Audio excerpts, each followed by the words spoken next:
Oh yeah, I was just about to... Whoa, Nelly, what is that? A tank? You can't park that thing here. But you know where you can park that thing? No. World of Tanks, which is incidentally the amazing sponsor of today's video. This ain't just any old game of pew-pew, my friends. This is a game of pew-pew in giant hunks of historically accurate metal. Oh yeah, we're talking about the granddaddy of strategic tank warfare. Dive headfirst into the fray and find yourself upon a fleet of dazzlingly authentic-to-life war machines. Would you look at these absolute threads on treads? And guess what? You, yes you, can command your battalion of steel behemoths for the low price of absolutely nothing. New recruit? Use the code COMBAT when you sign up and unlock the Vault of Wonders. We're talking the Cromwell B tank, a hefty stash of 250,000 credits, 7 glorious days of premium access, and not 1, not 2, but 3 rental tanks. I cannot believe what I'm hearing. Are you hearing this? With over 800 tanks to choose from, you'll find a playstyle that suits your fancy, and then some. Commandeer light, medium, and heavy tanks. Or you could just become a sneaky little destroyer. Sneaky little stupid guy, stupid baby tank, just step on him. You could be him. So click that link at the top of the description, and remember, the combat code is exclusively for you fresh-faced privates out there. So let's show them what new blood can do, while it's, still inside your body, preferably. And now, our feature Halloween-themed presentation. Sort of. Trick or treat! They say hell hath no fury like a woman scorned, and normally I would have said that was like an oversimplification, overgeneralization, but then I saw this. Oh, forgot to plug it in, damn it, come on. Then I saw this. How to Get Revenge starring Linda Blair. That's right, those morals are going from blood red to blood gray. And yes, it is the very same Linda Blair who cemented her legacy as a legendary scream queen after her performance as Regan O'Neill, the possessed girl from The Exorcist. You may also remember her from Fox Family's paranormal reality series, The Scariest Places on Earth. You know, the one with the really weird voice? The squally senses an angry spirit who was denied proper burial. Yeah, I'm not really sure what that was all about. Anyways, well, in 1989, she starred in what IMDb calls a dark and humorous take on how to get revenge on those that have wronged you. Featuring guy whose face is, he doesn't even want to be associated with this? But too bad. This is the modern age. We have AI face unblurring technology. You can't hide. Okay, never mind. I actually see why that might have been that way. That actually checks out. Put that back the way it was. What, you don't think this is scary enough for Halloween? Then I guess you must not fear pieces of media fraught with opportunities for litigious action. Oh, look at you, you're so brave. This should be a pretty wild ride. So let's see how to get revenge.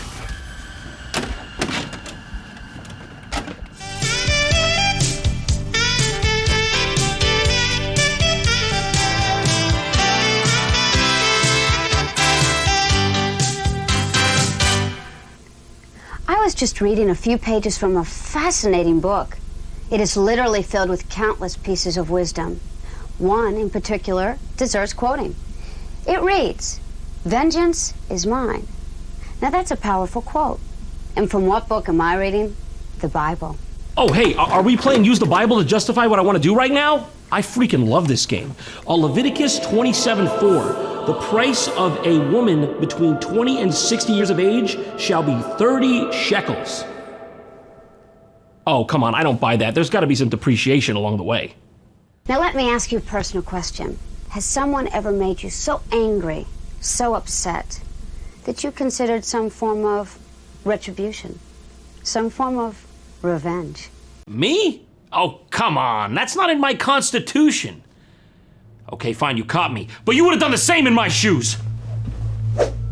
That damn dog stole my NBA career. Damn you, Airbud! Let's face it, revenge can be sweet, especially when it's against someone who really deserves it. Ooh, hello. That seems to be coming a little too naturally to her. Maybe this was her idea after all. She didn't need to be coerced. She's getting enjoyment from this. So yeah, this whole thing appears to just be an actual guide on how to get revenge on people you don't like. And that wouldn't be like too weird if it weren't for the fact that a very famous person was headlining it. I don't really understand what they were thinking when they conceived of this. How exactly was this supposed to be received by the general public? Did anyone watch this and think it was normal or useful? I mean, you can already tell it's got this kind of weird, dark undertone to it, like... Oh, shh, don't tell my wife. Look, let me tell you my favorite revenge story. Jesus Christ. You assume they're joking, but like at the same time, it doesn't really feel like it. Seriously, who was the intended audience for this? It must have been really awkward to rent this from Blockbuster, you know? This isn't for like research or anything. I'm just like a huge fan of Linda Blair. I jack off to this, okay? I only jack off to this. Why are you looking at me like I belong on some kind of FBI watch list? Let's look at your rental history. National Geographic Safari Edition? I guess we got a furry here, everybody. Now, when I talk about revenge, I'm not talking about bodily injury to anybody. I mean, that is definitely not our purpose here. No, of course not. And on behalf of our legal team, we thank you for clarifying, Linda. Anyways, check out how the belt on this chainsaw's perfect for going through this hedge in the shape of my sister who cut me out of my dad's will. Oh my gosh, look at that perfectly clean cut, not related to anything in this material existence. So anyways, now the thing starts in earnest, and she starts off by showing us this guy who apparently specializes in messing with people's houses or something, but not before she gives us this important message. Fasten your seatbelts. Yeah, I've lived long enough to know that's a serious threat. Thanks for the heads up. Meet private investigator Kyle Pappenfuss. He's about to take us on a tour of what one can do to a Mark's home. There's so much about this, I don't even know where to begin. Do I talk about how he's Pappenfuss? Do I talk about his bold stance he's got there? Do I talk about the fact that she just referred to the victim of the crime she's about to encourage as a fucking Mark? Is that what I talk about? Let's hear old Pappenfuss out, huh? He might have something good to say. Let's climb right up into that Pappenfussy, swirl around and see what's in there. All right, first things first, the mailbox. Easy pickings. Everybody has a mailbox, and everybody reaches for their mail. In the history of the world, nothing good has ever followed that sentence. Who says you can't put more than mail in there, huh? Oh my God. Man, this guy, I don't know, he's got like an X factor. Like, you know, he says it how it is. Hold on a sec. Like, you know when someone just like speaks to you on that extra level, you just want to write it down so you can format it later into like a 124-page about manifesto? Like, that's what this guy's doing for me. This is a knowledgeable guy. You can learn something from this guy. Think of something nasty you wouldn't want in there. Get the picture? So at this point, she moves on from the last guy and she goes to this like private investigator who I guess people would go to if they wanted to get revenge on someone. I don't know, was this a real thing back then? I thought this was just a thing that only happened in like Who Framed Roger Rabbit. Mr. Vickers, could you give us an example of what could be done to a former friend or lover? Few examples, huh? Oh, sorry, you caught me off guard there. I didn't notice the film crew laying undersea cables through my kitchen and dining room for the last 7 hours. Anyways, now for my candid statement that may or may not land me in a class action civil suit. Look at my hat. Look at my hat. Look at my hat here. I have the hat. I have a hat. I'm just saying that because he has a hat there.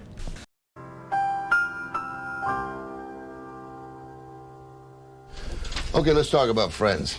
Such as my client, Mr. Harold Jerriman over here. Harold, why don't you pick it up from here? Well, the incident took place on Thursday afternoon during my lunch break. So just to bring you up to speed on the lore behind this part, this guy, he's got a complaint that he got bullied out of a seat at a Chinese restaurant because of, God knows, I don't know. Do you see anything? I don't see anything. Yeah. See no evil, hear no evil? I might be speaking the evil. I was so humiliated.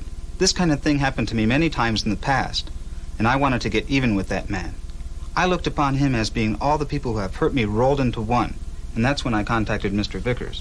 See, this is where it actually gets dark and scary, okay? The rest was jokes. This is where the goosebumps start to go up my arm. You do not want to be the last guy in the line to piss this guy off. That's the vibe I'm picking up from this. Well, when Harold first came to me, he didn't know what to do. All he had was the punk's license number, but that was enough for me. I went down to the Department of Motor Vehicles, and I filled out a form. Okay, I'm sorry, but I just gotta stop. I gotta ask. Is the guy on the right small or is the guy on the left big? Because I can't tell which one is which because they both kind of look like they're normal sized relatively, but when they're next to each other like this, I can't tell. Now, Harold here was adamant about getting even with him himself, so we laid out a battle plan. Harold, you take over, buddy.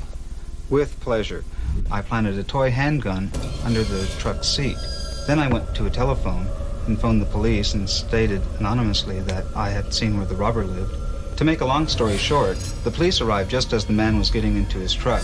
Yeah, this right here is when he knew he fucked up for real, okay? He's not laughing anymore. He was like, okay, I was playing it up for the camera. What's going on with you? I think this guy's for real. Call somebody. I don't want to be near him anymore. Yeah, so Big Boss Daddy over here is just talking about how he framed an innocent person by planting a gun on them in the dark of night, and that's just fine. See, that's what I'm saying about this. I've dug up as much as I could on the internet about this film, and there's just not that much information on the thing itself or the people involved in it. Like, these people don't really seem like they're acting. The whole time they're sort of just playing it off like it's an act, but I don't know if I buy it. There's even a part later that's just a guy showing you how to sabotage a car. Isn't there some kind of federal clause prohibiting this sort of thing? All right, the next thing here we'll deal with is cooling system. The idea is to put substances in there that expand with water. Baking flour, pancake batter, or even paper mache. Really, the only limit is your imagination. As long as it stalls their engine when they're already doing 90 down the interstate, I'll co-sign that. Now, if your mark is a member of the minority, you might turn him over to the immigration service. Oh my God, what was it? I'm okay. Is everyone okay? Oh, thank God she told me to put this seatbelt on earlier. To be honest, if I knew that was coming, I probably would have installed like a lap bar or something. There we go, that's perfect.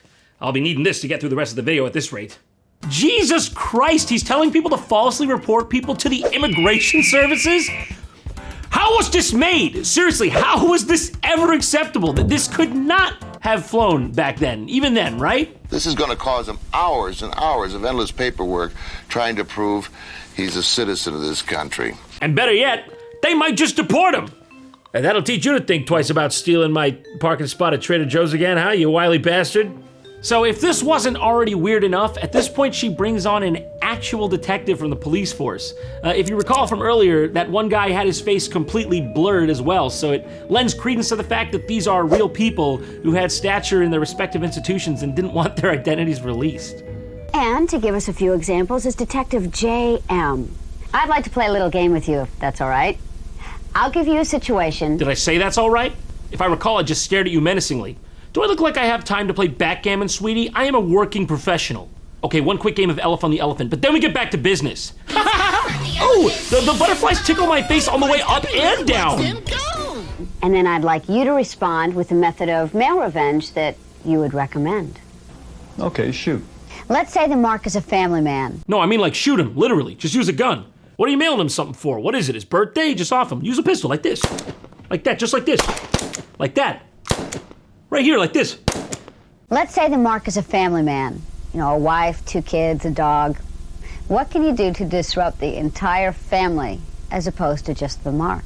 Yeah, you know, just like it says in this old book I used to spearhead this whole operation. The son should not suffer the sins of the father. I didn't see that. Put them on offensive mailing lists. Pornographic mailing lists such as pornographic magazines, pornographic merchandise. Put them on the Communist Party's mailing list. There are hundreds of mailing lists you can put them on. Did they think this through at all? In this part, he's literally advocating to send pornography to where like minors could see or access it. Did anyone making this have even the slightest semblance of a moral compass? Just send them smut, or I don't know, put some Karl Marx in front of them. That'll confuse the shit out of them. Their grades will go down or something. That guy don't make no sense. By the way, there are dozens upon dozens of homosexual and bisexual magazines available today. Son of a bitch, the last part wasn't enough! I found if you mail these to the mark's place of work, you can start rumors or quickly get them fired. Fascinating. Well, Detective, thank you very much for your suggestions. I put my stamp of approval on this. I won't regret this at all. Thanks for watching, everyone. But before I leave you for good this Halloween season, I want to put to use some of those interesting skills I learned throughout the course of today's video.